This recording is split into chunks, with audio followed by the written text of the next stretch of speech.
Prabowo Gibran membunuh anak-anak Indonesia dengan cara membodohi mereka, saya kira masih ada waktu untuk bertaubat sebelum dia akan ditenggelamkan oleh musa-musa yang hari berkumpul. Apa yang menyamakan Prabowo dengan Fir'aun? Fir'aun itu membunuh setiap anak-anak laki-laki yang mengancam kekuasaannya. Prabowo Gibran membunuh anak-anak Indonesia dengan cara membodohi mereka sambil mengenyangkan perut-perutnya. Kita dikasih MBG, tapi pendidikan kita tidak diprioritaskan. Padahal itu adalah perintah undang-undang, terutama pasal 31 ayat 4 soal mandatory spending pendidikan. Badan Intelijen Negara ditugaskan untuk terus memantau situasi intelligence. Koruptor-koruptor itu yang biayai demo-demo itu. Nah maka itu sebelum saya akhiri saudara, kita sambut baik apa-apa yang sudah diteriakkan oleh Bapak Presiden kita. Tapi kita menginginkan Bapak Presiden kita tidak hanya sekedar bicara, tapi betul-betul serius untuk melakukannya. Bapak Presiden kita sudah teriak di mana-mana. Beliau sudah mendeklarasikan perang lawan koruptor, perang lawan mafia, perang lawan oligarki busuk. Saudara, ya kalau beliau serius, kita akan lebih serius. Betul? Betul. Bahkan kalau presiden tidak serius pun, kita tetap serius. Kita akan perang lawan mafia, kita akan perang lawan koruptor, kita akan perang lawan oligarki. Takbir.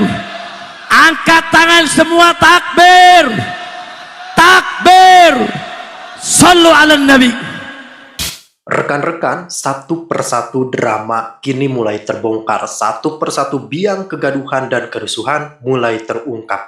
Memang ada suatu gejala yang sangat aneh sekaligus sangat mengkhawatirkan, di mana ada sekelompok oknum yang ternyata menggaungkan penggulingan ataupun pemakzulan presiden, serta ada pula yang menggaungkan desakan pemakzulan wakil presiden. Tentu saja kita harus cermati gerakan ini karena ini bukan bagian dari kritik, bahkan ini sudah menyeruak kepada indikasi makar. Artinya rekan-rekan, kita menyaksikan memang ternyata ada yang coba untuk menggoyang posisi Pak Presiden Prabowo Subianto dan juga Pak Wapres Gibran Rakabuming Raka.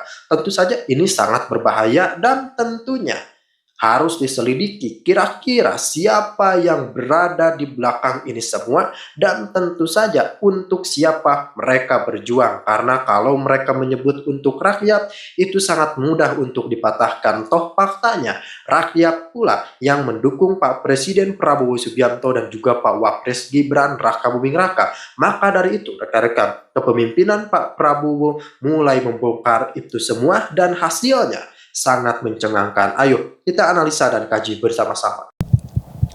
Assalamualaikum warahmatullahi wabarakatuh, sahabat pelita yang dirahmati Allah ya. Ketemu kembali dengan channel ini, semoga sahabat pelita dalam kondisi sehat walafiat dan tentunya masih dalam limpahan dan lindungan yang maha kuasa. Dalam video ini kita sama sekali tidak mau menyudutkan kelompok si A, kelompok si B tentang apa yang terjadi, entah itu kemarin, entah itu yang baru saja sekarang ya, tentang statement-statement para petinggi di negara kita yang mungkin banyak orang-orang tersentil ya dengan ucapan-ucapannya. Tetapi dalam video ini sekali lagi tidak ada maksud untuk menyudutkan pihak manapun. Jadi buat sahabat pelita langsung saja disimak keseluruhan videonya ya. Karena apa? Ketika kita melihat hanya sebatas cuplikan video, takutnya terjadi kesalahpahaman dalam memahami mungkin sebuah video yang sempat beredar di media sosial. Jadi alangkah baiknya menonton videonya sampai dengan selesai, biar apa ya tadi itu, kita tidak gagal paham. Apabila sudah terjadi kesalahpahaman dalam menanggapi sebuah video, nantinya juga terjadi kerancuan dalam pemikiran ketika kita memberikan argumentasi tentang video ini. Jadi sekali lagi ditekankan untuk menyimak videonya sampai dengan selesai. Nah sahabat pelita, biar tidak gagal paham, langsung saja kita simak bareng-bareng. Tetapi sebelum kita lanjut, buat Anda yang belum dukung channel ini, mohon dukungannya dengan cara di like, di share, dan subscribe-nya. Tombol loncengnya juga diaktifkan biar Anda tidak ketinggalan kabar info terbaru dari channel ini. Monggo disimak videonya. Ini dia, silakan.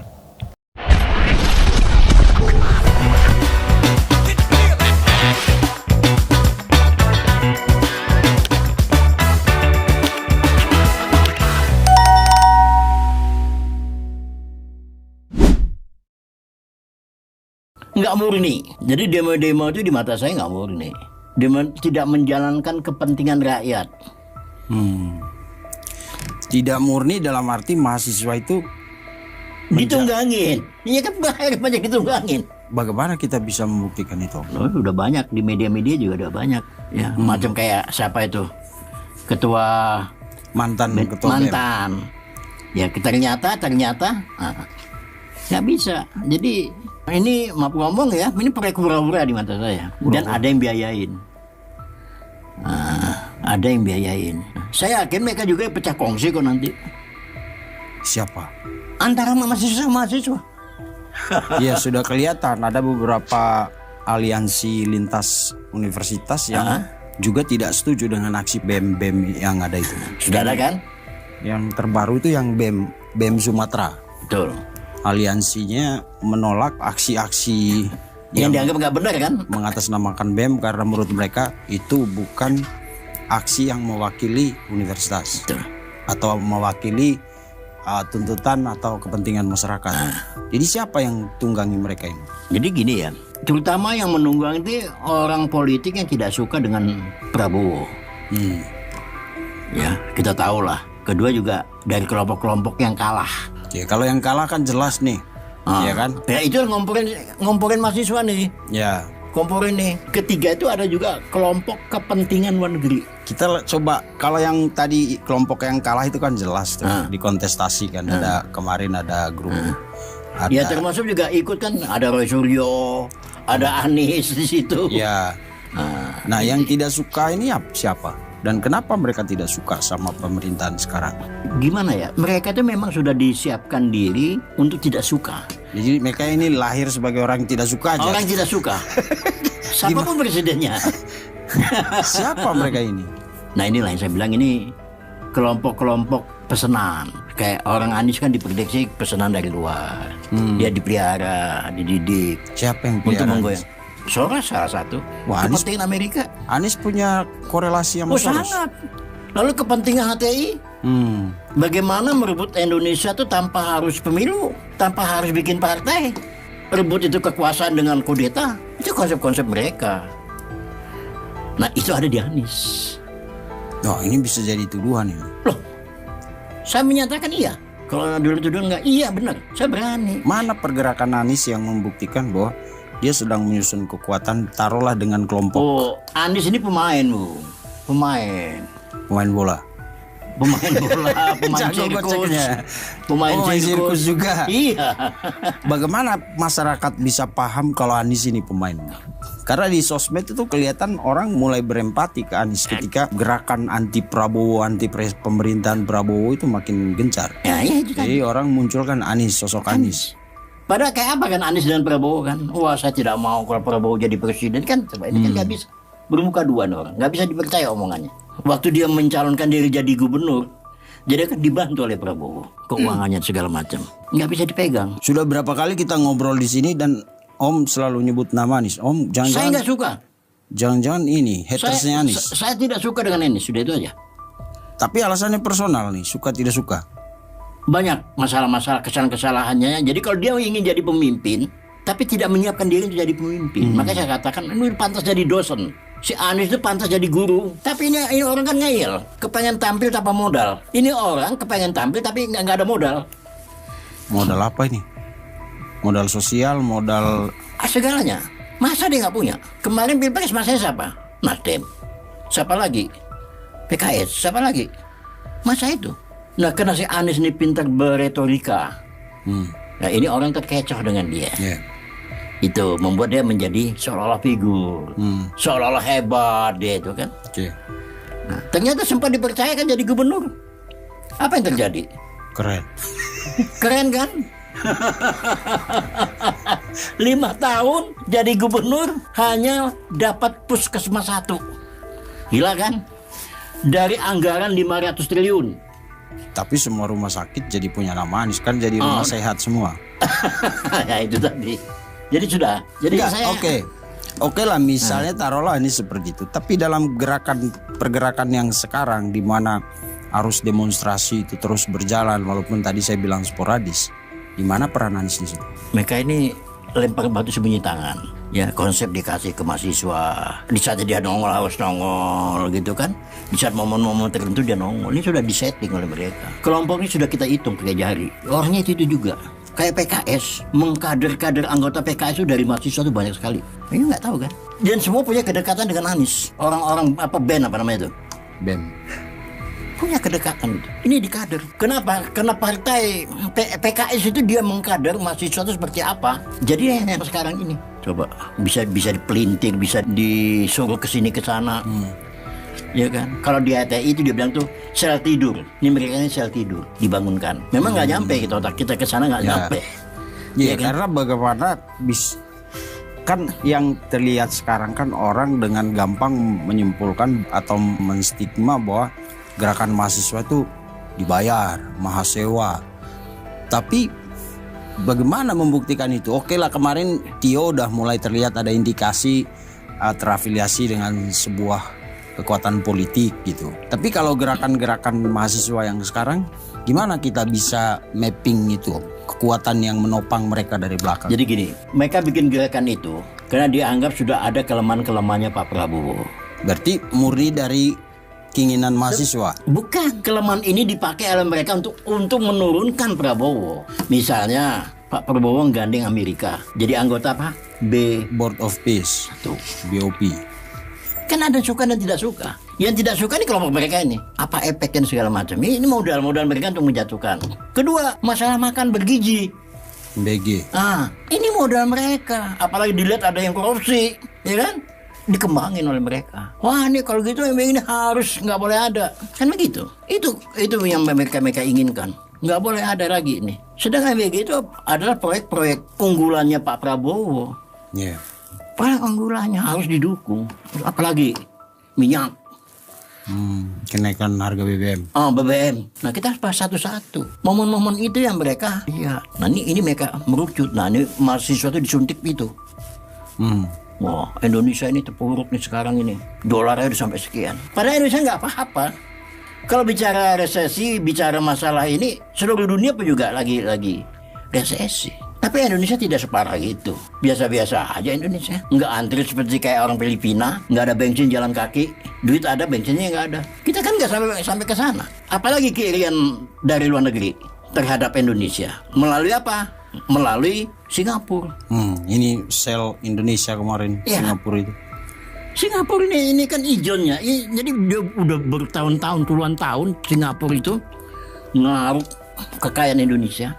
Kekayaannya dibeli sama Singapura dengan harga murah. Singapura ngejual ke negara lain pakai labelnya dia. Coba. Tapi yang memediasi itu kan, memfasilitasi itu kan orang-orang kita juga. Bener, karena kita ini masih bodoh gitu-gituan. Yang penting barang kita laku, kan itu masalahnya. Nah, begitu Presiden ke-7 kita menyatakan kita hilirisasi, kita jangan jadi budaknya mereka, kata Pak Jokowi. Kita kembangkan dari barang mentah menjadi barang jadi. Inilah ketakutan negara-negara yang berkepentingan terhadap Indonesia, ya kan? Maka dia pakai Singapura untuk ngantem Indonesia. Kita mau boikot ya gak mau. Gas aja kita nggak kasih lagi, tamat tuh Singapura. Atau PLN. Listrik dari kita kan? Dari kita. Lewat Batam. Coba, bayangin coba. Nakal Singapura itu. Belum uang-uang kekayaan Indonesia yang disimpan di Singapura. Yang korup-korup itu. Di Singapura semua. Ini yang salah orang Singapura atau orang Indonesia yang... Dua-duanya. Mental kita juga mental maling paling banyak di Indonesia. Nah, inilah yang lagi dipertahankan oleh Pak Prabowo. Kita udah gak mau lagi digituin. Ini negara Indonesia. Kita harus berdikari. Berdiri di atas kaki sendiri. Benar Pak Prabowo itu. Kita jangan dikangkangin lagi. Lalu apa mahasiswa yang secara akademik itu memiliki kemampuan yang cukup tidak melihat itu? Karena begini, karena orang dari pemerintah sendiri tidak mampu menjelaskan, tidak mampu memberi penyuluhan terhadap masyarakat seperti itu, terutama masyarakat mahasiswa. Itu salah pemerintahan Pak Prabowo di situ. Pembantu-pembantunya. Kenapa bisa begitu? Ya kita tahu sendiri. Akhirnya apa, banyak carmuk di Prabowo itu, cari muka. Itu terjadi. Nggak berani menjelaskan ini seperti ini. Kalau masalah minyak seperti ini, kita udah bisa bikin minyak sendiri. Jelaskan kepada mereka. Ini tidak ada. Di antara, bahkan mereka di antara mereka sendiri orang-orangnya Pak Prabowo ya di lingkaran kepemerintahan saling sikut, itu yang terjadi. Nah ini baru nih. Jangan-jangan Pak Menhan Safri bilang ada musuh dalam selimut itu benar? Benar.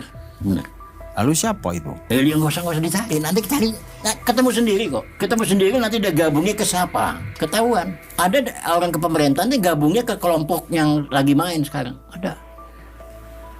Ini serius ya? Coba. Jadi siapa lawan siapa nih sekarang ini? Prinsipnya orang-orang demo itu bagaimana caranya menjatuhkan Pak Prabowo, udah itu aja caranya. Dan ada orang dalam juga yang main. Iya, kasih bocoran. Banyak carmuk sekarang. Kasihan Pak Prabowo. Jadi isu atau niat menjatuhkan Prabowo ini bukan sekedar, Bukan. Nyata itu. ada orang yang benar-benar Bukan Indonesia saja, luar negeri pun juga berkepentingan. Luar negeri berkepentingan. Kasihan Pak Prabowo. Maksudnya bagus Pak Prabowo. Bagus. bagaimana kita bisa membaca ini Om, bahwa ada konspirasi terselubung menjatuhkan Pak Prabowo untuk masyarakat masyarakat awam ya, yang mereka taunya mungkin lihatnya cuma sekedar demo, artinya aksi mahasiswa. Ternyata di belakang itu ada misi besar Misi dan besar. orang-orang dengan pengaruh dan kekuatan besar gitu. Ini sampai bulan depan nih katanya. Demo Iya, yang saya dengar kayak gitu. sampai Pak Prabowo jatuh gitu. Mas. Iya, adu kuat aja. Kalau nggak jatuh gimana? Saya yakin nggak jatuh. Kita lawan dong. Kita lawan kebenaran. Salahnya di mana Prabowo? Nggak salah dia. Apa yang udah prestasi? Banyak prestasinya. Nah itu yang diprotes. Korupsi itu udah prestasi itu. Nggak gampang itu. Indonesia ini syarat dengan korupsi. Nah ini Pak. Sampai orang-orang terdekatnya Prabowo sendiri dia sikat. Coba yang diambil gitu, ya kan? MPG Dadan. Kan orang dekatnya Prabowo. Pak Prabowo terlalu baik terhadap teman-teman dekatnya. Kenapa baik? Ya Pak Prabowo juga memperhitungkan jasa-jasanya mereka ini waktu berjuang. Waktu Pak Prabowo mau jadi calon presiden berkali-kali kan, nggak jadi. 3 kali. Nah 3 kali. Tetap mereka ikut Pak Prabowo. Ya dikasih jatah lah, ayo deh, lu kerjaan ini. Ya, wajar. Cuman korupsi itu yang jadi masalah itu. Kalau nggak korupsi kan nggak ribut, ya kan? Nggak ribut. Nah Pak Prabowo itu terlalu sayang. Tapi efeknya seperti apa itu yang jawabannya Pak Prabowo nggak bisa jawab itu. Itu. Nah, ini menjadi ininya lawan. Sekarang bagaimana makan itu harus diberhentikan dengan alasan macam-macam lah. Koperasi juga. Desa Kelurahan Merah Putih juga minta dihentikan. Kenapa? Karena yang berkembang di Indonesia ekonomi itu swasta dan BUMN. Rakyat punya yang mana? Nggak ada. Pasal 33 itu ada salah satu itu koperasi. Jadi yang berperan di Indonesia itu adalah untuk perekonomian Indonesia itu adalah swasta, koperasi, dan pemerintah melalui badan usaha milik negara itu. Selama ini berkembang hanya 2 ini, swasta dan pemerintah. Maka orang akan marah dong. Swasta pasti ngamuk. Wah, sekarang aja Indomaret di kampung mau dihabisin tuh. Kan gitu. Harus koperasi. Nah ini tantangan juga untuk Pak Prabowo. Menurut analisa Om, akan seberapa kuat eskalasinya ini? Kalau koperasi kelihatannya juga sandungannya korupsi juga. Bukan gerakan menjatuhkan Pak Prabowo ini. Saya rasa pecah di tengah jalan. Nanti ketahuan belangnya sendiri yang tadinya di Ulugu. Gue ikut-ikutan, lama-lama gue jadi tahu, oh ternyata gue jadi ikut-ikutan seperti ini yang tidak sesuai dengan hati nuraninya. Nah, sekarang aja udah kelihatan. Ada band tandingan. Ya BEM tandingan. Dan itu makin membengkak, makin dia demo ini makin besar juga gitu loh. Ya beradu mereka. Itu bisa mengarah ke konflik horizontal. Ya, saya rasa sepanjang keamanan kita kuat, saya yakin polisi udah canggih lagi di gituan. Polisi ngadepin demo macam-macam udah, ya kan? Saya nggak sampai ke sana lah. Tapi yang jelas, saya lihat demo itu nggak punya makna lagi pada akhirnya. Itu yang saya tangkap. Nggak ada maknanya. Karena sudah tidak. Nggak murni lagi apa gitu. Misalnya, gue demo, masalah apa demonya nih? Masalah korupsi, masalah apa? Bukan demonya di Jalan Tamrin dong, demonya di DPR, MPR. Itu kan sebagai wakil rakyat. Sambil minum. Berarti kalau misalnya kemarin kan kita lihat ekspresinya udah mulai sedikit keras nih, belajar lihat fenomena atau peristiwa yang terjadi di UGM kemarin kan. Budiman Sujatmiko, Yusron Wahid itu diusir, berarti ini kayaknya dorongannya makin kenceng. Artinya ketika pemerintah berusaha untuk membuka ruang di berbagai lokasi titik untuk berdiskusi, berdialog, itu hasilnya seperti yang diugat. Gaya-gaya begitu tuh nggak cocok. Mahasiswa itu ya, dia itu kan dikader oleh GMNI, ada kelompok GMNI, HMI, PM Krim, yang kita kenal namanya kelompok Cipayung. Otaknya dicuci kayak saya dulu di HMI, saya ikut LDK. Latihan dasar kepemimpinan. Itu kalau ngomong bagaimana tuh benci sama pemerintah, harus benci sama pemerintah. Coba seusia begitu diajarin yang gitu-gituan. Tapi sejauh ini kelompok Cipayung bergerak. Beda kelompok Cipayung dulu sama sekarang beda. Bedanya apa? Idealisnya udah nggak kelihatan lagi. Kepentingan. Membicarakan menjatuhkan presiden di forum terbuka dan mengajak orang itu adalah upaya makar yang serius. Karena dia mengajak. Dan menurut saya itu dalam sisi demokrasi seperti ini, Pak Prabowo adalah presiden yang dipilih secara demokratis oleh rakyat Indonesia. Dia bisa tidak suka dengan Pak Prabowo, tapi untuk mengajak rakyat menjatuhkan itu tidak dalam sebuah alam demokrasi yang benar. Dan menurut saya dia harus diingatkan bahwa Pak Prabowo itu adalah presiden yang dipilih secara langsung, secara demokratis. Tapi Pak Saiful Mujani juga bilang cara-cara memberikan pendapat itu kayak sudah tidak mempan begitu untuk memberikan pendapat seperti apa? Apakah pendapat apa yang pernah dia sampaikan? Programnya pemerintah adalah program yang sangat pro rakyat. Ada MBG, ada kemudian Koperasi Desa Merah Putih, ada hilirisasi, bantuan sosial, pendidikan, semuanya di cover oleh negara. Apa yang mau dipertanyakan?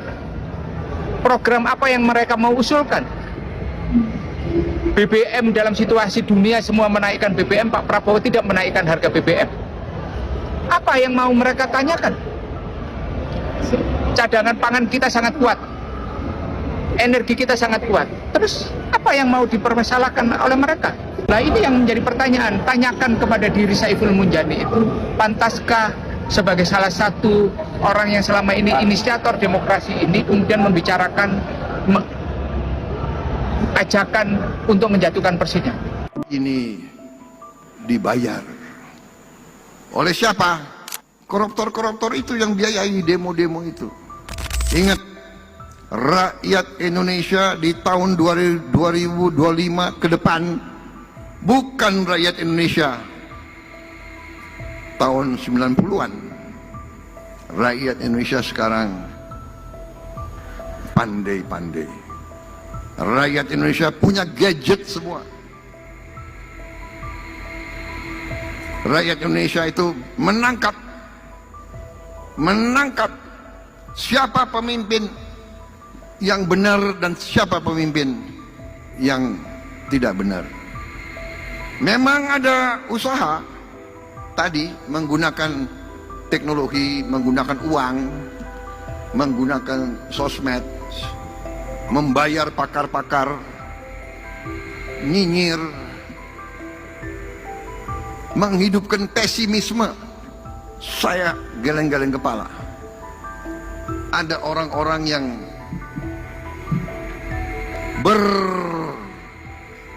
berperan sebagai orang pintar, berperan sebagai pemimpin, tapi yang disebarkan adalah pesimisme.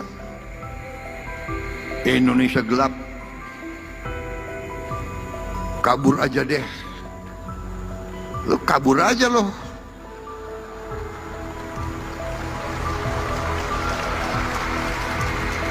Emang gampang lo di situ, di luar negeri, di mana lo? Lo dikejar-kejar di situ lo. Ini, dan ternyata memang ini adalah rekayasa. Ini dibuat-buat. Ini dibayar. Oleh siapa? Oleh mereka-mereka yang ingin Indonesia selalu gaduh, Indonesia selalu miskin.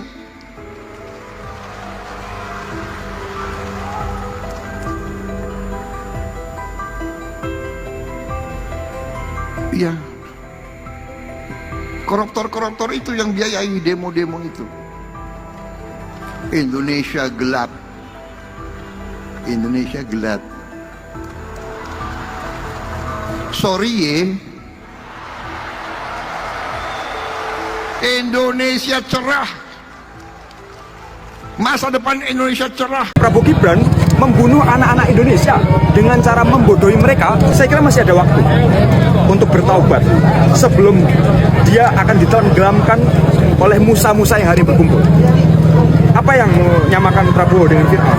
Fir'aun itu membunuh setiap anak-anak laki-laki yang mengancam kekuasaannya. Prabowo Gibran membunuh anak-anak Indonesia dengan cara membodohi mereka sambil mengenyangkan perut-perutnya. Kita dikasih MBG, tapi pendidikan kita tidak diprioritaskan. Padahal itu adalah perintah undang-undang, terutama pasal 31 ayat 4 soal mandatory spending pendidikan.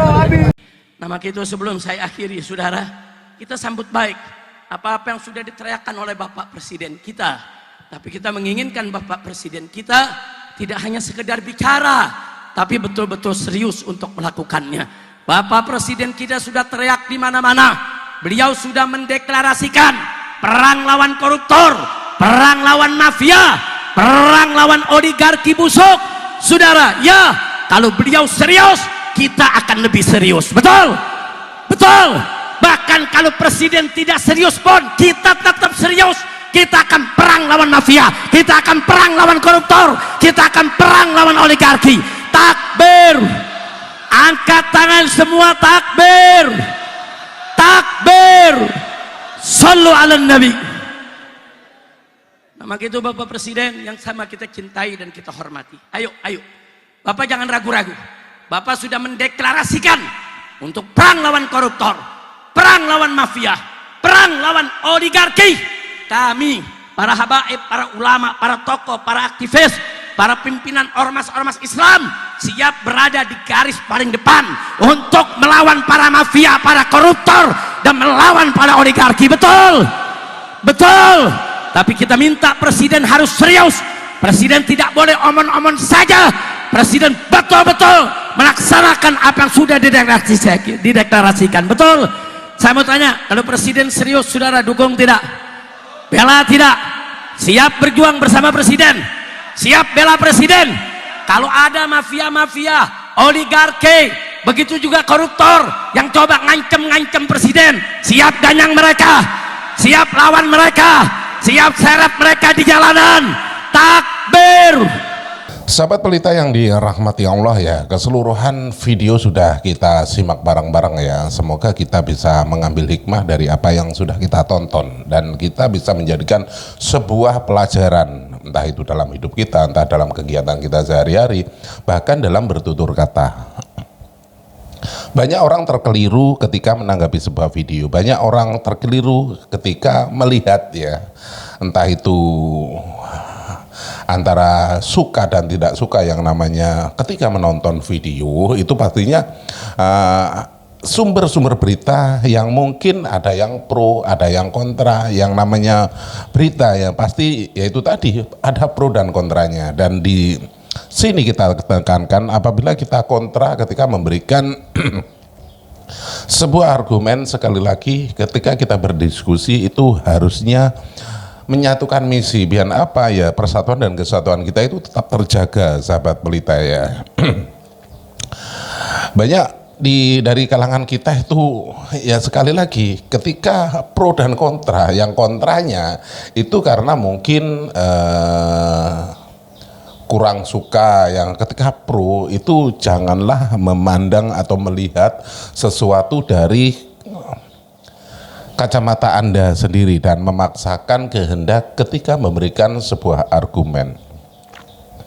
Orang ketika mencintai membabi buta itu semua yang mungkin keluar dari apa yang sudah disampaikan. Mungkin ada sosok yang mungkin dicintai ya dalam video ini. Satu contoh lah, orang-orang yang mungkin selalu memberikan ceramah dan lain sebagainya.